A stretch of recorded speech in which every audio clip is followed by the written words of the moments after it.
This is a sleep science video looking at how sleep is controlled. Now we like to go a bit into the science of sleep, mainly because when you know a bit about what sleep is, how it works and how it's controlled, you start to understand a bit more about what we're getting at with our sleep techniques. It all just makes a bit more sense. Many people's complaints regarding sleep stem from a frustration at not being able to control it. Paradoxically, we find that when we try to control our sleep, it slips even further from our reach. It's logical to think that the longer you're awake, the more tired you become, and to an extent this is true. But to help understand the systems at play, I like to use the example of what happens if you stay up all night. The first day is obviously normal, but once you get a couple of hours or so past your normal bedtime, you start feeling tired and maybe yawning a bit, but you can usually stay awake okay. But anyone who's stayed up all night, especially someone like a shift worker who has to be on the ball, will tell you that the most difficult time to stay awake is about 4 or 5 in the morning. It's almost impossible to stay awake. But by the time 10 AM rolls round, you start to feel okay. But why is this?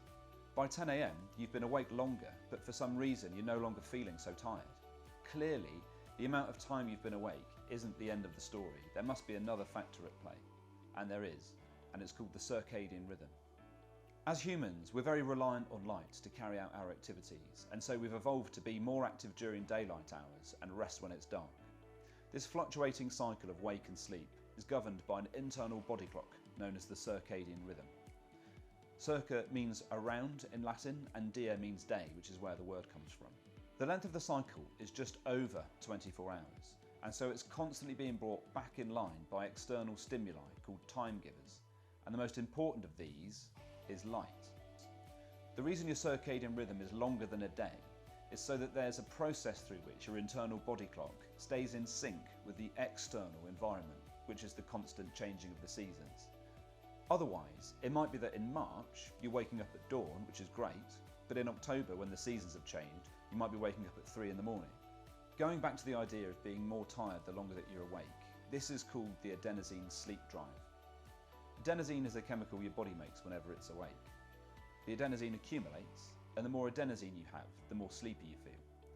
And the only thing that can reduce your adenosine is sleep. How the adenosine sleep drive, the first system, and the circadian rhythm, the second system, work together is shown in this diagram. So this particular person has woken up at 7 AM.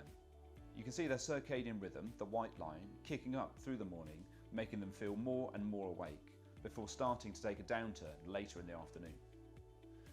You can also see that as soon as they wake, they start building up their adenosine, which is the yellow line.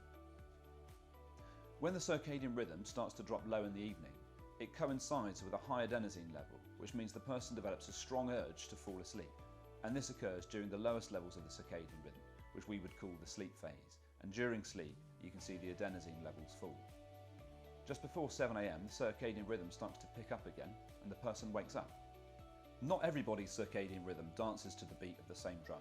You've probably heard of morning larks. These are the people who get up early and have their best and most productive hours during the morning. And then there's the night owls.